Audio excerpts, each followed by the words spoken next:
Ada kembali di Apa Kabar Indonesia Siang. Pemirsa, seorang calon anggota legislatif Kabupaten Subang, Jawa Barat yang kalah telak meneror warga dengan menyalakan petasan jumbo di sejumlah jalan. Parahnya, dampak dentuman petasan jumbo yang kencang membuat satu orang lansia meninggal dunia.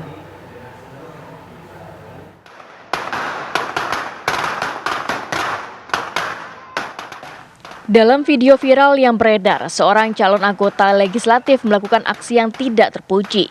Ia menyalakan ratusan petasan di atas menara masjid di Tegal Koneng, Desa Tambak Jati, Kecamatan Patok Besi, Subang, Jawa Barat.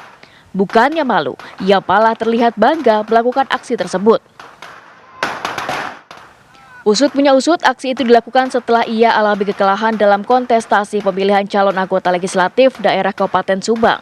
Rizal yang sudah menjadi anggota Dewan 2 periode kalah telak dari calon pendatang baru separtainya di Dapil 4.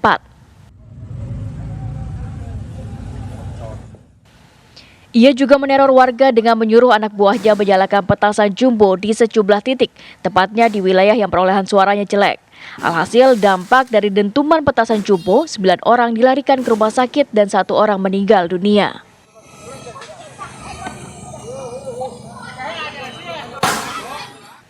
Korban meninggal dunia atas nama Dayeh, nenek berusia 60 tahun. Ia sempat dirawat di rumah sakit lantaran sempat drop usai mendengar suara petasan di sekitar rumahnya. Sebelumnya, korban memang tengah sakit dan diduga punya riwayat penyakit jantung. Kejadiannya awalnya gimana sih, Pak? Emang lagi sakit awalnya, emang malam gua lagi pulang di infus, cuman pas anak suara petasan kaget. Emang petasannya besar? Besar banget emang. Terus? Ya terus emak itu kan emak tuh kaget jadi gemeteran gitu. Ngedrop gitu? Drop, iya. Dibawa ke...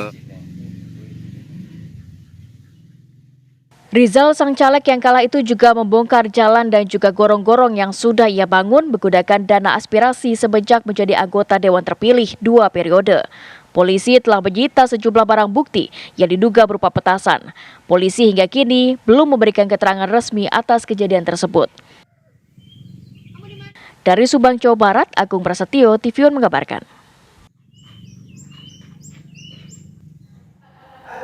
Dan pemirsa, untuk mengetahui perbuatan caleg yang teror warga dengan petasan, kita telah terhubung dengan Aib Saifuddin selaku Camat Patok Besi. Selamat siang Pak Aib. Baik, selamat siang Mbak. Pak Aib, sebenarnya kasus ini kan menjadi viral ya Pak, caleg yang kemudian meneror warga dengan petasan hingga adanya korban jiwa. Dari masyarakat sendiri, sebenarnya seperti apa Pak kronologinya? Baik, saya selaku Camat Patok Besi Kabupaten Subang, tentunya ingin menyampaikan bahwa kalau kejadiannya pembakaran petasan di wilayah Tambak Jati itu benar adanya. Namun, saya ingin sampaikan klarifikasi terkait pemberitaan di mana salah satu warga Dusun Sengon yang meninggal dunia. Setelah kami lakukan investigasi bersama rekan Muspika, Pak Kapolsek dan jajaran, dan Badan Rabil dan jajaran, bahwa sebenarnya Mak Dayeh ini, mohon maaf, ini kami lakukan komunikasi dengan pihak keluarga ini, bahwa meninggalnya bukan karena adanya petasan tersebut, karena memang yang bersangkutan ini berdasarkan keterangan dari pihak keluarga sudah sakit cukup lama dan memang kondisinya sudah ya sakitnya sudah menaun lah seperti itu. Jadi bahwa saya ingin sampaikan bahwa terjadinya meninggal dunia ini Mak Dayeh ini tidak ada kaitannya dengan kejadian petasan mercon yang terjadi di wilayah Desa Tambak Jati. Oke. Demikian Mbak. Pak Aib, kami dapat informasi bahwa ada 9 orang mengalami luka-luka Pak. Apakah ini berkaitan dengan kasus ini? Kalau terkait dengan luka-luka sendiri, ada beberapa memang yang betul, tapi kami juga sudah melakukan tindakan dengan merintahkan Kepala Puskesmas dan jajaran tim medis ke sana, ke lapangan, ke Dusun Sengon, Mbak.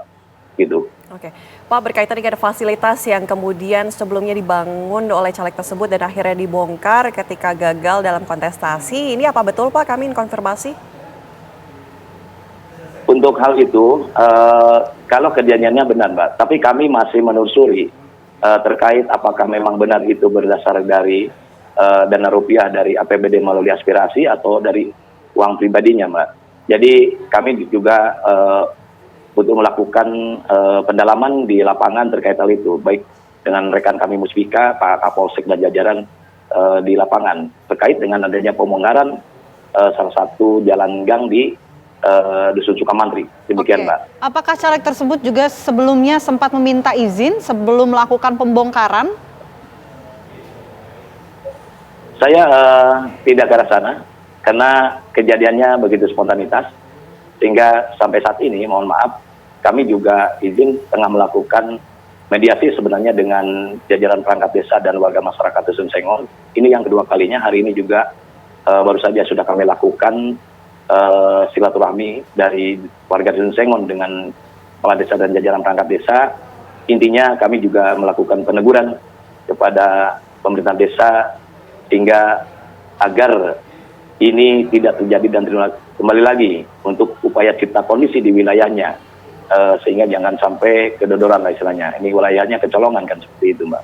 Oke, Pak Ayep, terkait dengan caleg tersebut, apakah masyarakat membuat laporan kepada pihak kepolisian, artinya sedang diusut atau seperti apa Pak untuk caleg tersebut? Baik, kami harus melakukan komunikasi juga dengan jajaran Pak Kapolsek karena untuk yang saya lakukan terkait dengan jajaran pemerintahan Mbak, di mana Pak Kades dengan jajaran perangkatnya kan dengan isu yang beredar ini juga terkait adanya di wilayah Tambak Jati ini melakukan